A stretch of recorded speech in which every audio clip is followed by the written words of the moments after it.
बारिश लगातार तेज होती जा रही थी। सड़क पर दौड़ती नम्रता की कार के शीशों पर गिरती बारिश की बूंदें जैसे किसी अनहोनी का इशारा कर रही थीं। उसके कानों में अब भी वही शब्द गूंज रहे थे, तेरा कभी भला नहीं होगा, यह मेरा श्राप है। उसने कई बार खुद को समझाने की कोशिश की कि यह सिर्फ गुस्से में कही गई बात थी, ये गुस्सा नहीं, लेकिन उसका दिल मानने को तैयार नहीं था। तभी उसका मोबाइल फिर बज उठा। स्क्रीन पर भाभी का नाम चमक रहा था। नम्रता ने तुरंत कॉल रिसीव की। उधर से घबराई हुई आवाज़ आई, नम्रता, तुम जहां हो वहीं रुक जाओ, अभी घर मत आना, यहाँ कुछ बहुत अजीब हो गया है। इतना सुनते ही नम्रता की धड़कन तेज हो गई।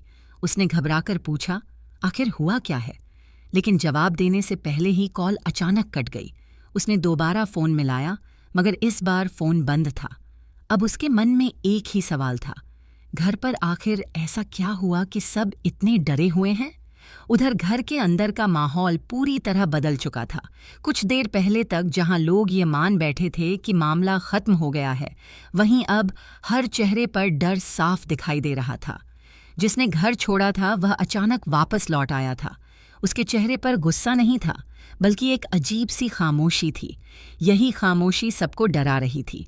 उसने बिना किसी से कुछ कहे पूरे घर पर एक नज़र डाली, फिर सीधे उस कमरे की तरफ बढ़ गया जहां परिवार के ज़रूरी कागजात रखे जाते थे। किसी की हिम्मत नहीं हुई कि उसे रोके। सभी बस ये दूसरे का चेहरा देखते रह गए। कुछ मिनट बाद कमरे के अंदर से अलमारी खुलने और सामान बिखरने की आवाज़ आने लगी। तभी भाभी घबराकर बोली, अगर उसे वह फाइल मिल गई तो सब खत्म हो जाएगा। यह सुनते ही कमरे में बैठे सभी लोगों के चेहरों का रंग उड़ गया। आखिर उस फाइल में ऐसा क्या था जिसे छिपाने के लिए इतने दिनों से हर कोई कोशिश कर रहा था? क्या उसमें किसी की बेगुनाही का सबूत था या किसी के सबसे बड़े झूठ का राज? उधर नम्रता ने कार मोड़ दी। उसने तय कर लिया कि चाहे कुछ भी हो जाए,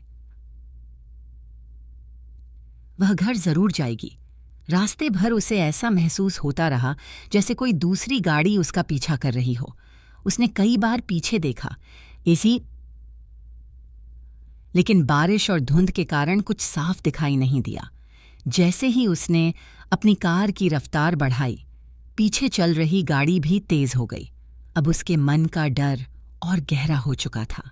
हो गया ना मामला सॉल्व, अब ना कोर्ट की जरूरत पड़ी और ना ही तुम्हारी। कमरे में गूंजती हुई इन बातों के साथ ऐसा लग रहा था जैसे किसी ने फैसला सुना दिया हो। सामने खड़ी नम्रता के चेहरे पर एक अजीब सी मुस्कान थी, जबकि बाकी सभी लोग हैरानी और गुस्से से एक दूसरे का चेहरा देख रहे थे।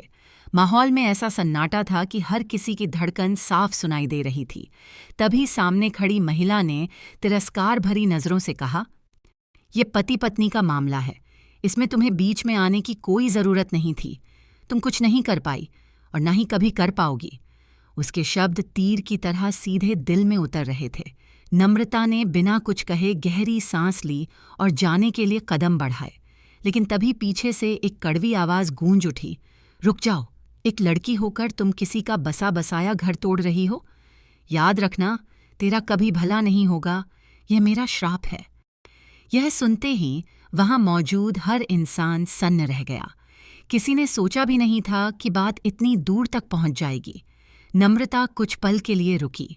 उसकी आंखों में हल्की सी बेचैनी जरूर दिखाई दी कि,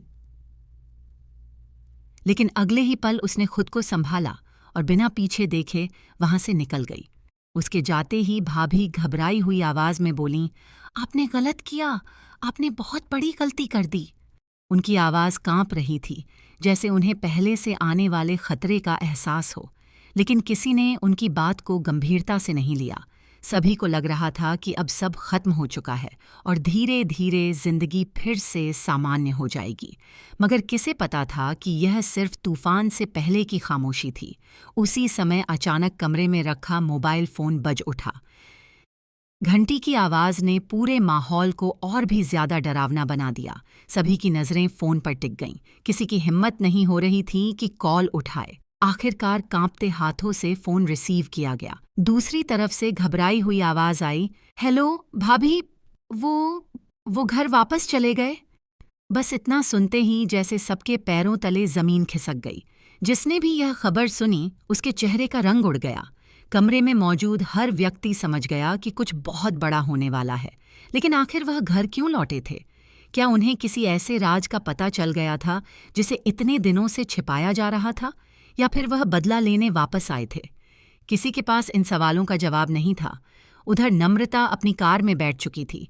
बाहर बारिश शुरू हो गई थी और उसकी आंखों के सामने बार बार वही श्राप गूंज रहा था। बाय शायद कानी सेया बाको की खुद को मजबूत